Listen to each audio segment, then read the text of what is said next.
Po potresu lahko sledijo tudi močnejši popotresni sunki. Ob njih ravnamo enako kot ob potresu. Če po potresu ostanemo ujeti v ruševinah, ostanemo mirni in skušamo ugotoviti, od kod prihaja zrak. Če se praši, uporabimo robec, krpo ali del oblačila in si z njim pokrijemo usta in nos. Poiščemo predmet in z enakomernimi presledki udarjamo po kovinski napeljavi ali zidu. Občasno zakličemo na pomoč. Če nismo ujeti v ruševinah, najprej pomagamo sebi, svojim najbližjim in tistim, ki potrebujejo pomoč. Poskrbimo za domače živali in previdno zapustimo stavbo.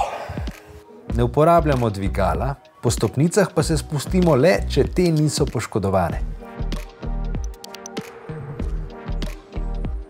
V stavbo lahko ponovno vstopimo šele, ko strokovnjak na podlagi pregleda poškodb in ocene uporabnosti stavbe oceni, da je vstop vanjo varen.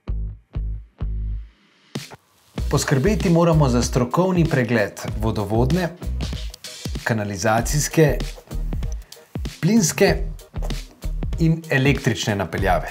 Poškodbe stavbe, opreme in predmetov fotografiramo za prijavo škodnega primera. Pomembno je, da po potresu upoštevamo vse ukrepe in navodila pristojnih organov in služb. Po potresu lahko pričakujemo motnje v oskrbi s pitno vodo. Zato je potrebno vodo prekuhati, razkužiti ali uporabiti vodo iz plastenke. Več informacij na www.gov.si. V filmu prikazani načini, uporabljeni materiali in tehnike so le nekatere možnosti zaščite pred potresom. Prikazani so simbolično in so zgolj informativnega značaja. Za njihovo izvedbo morebitno nastalo škodo in poškodbe naročnik filma ne prevzema odgovornosti.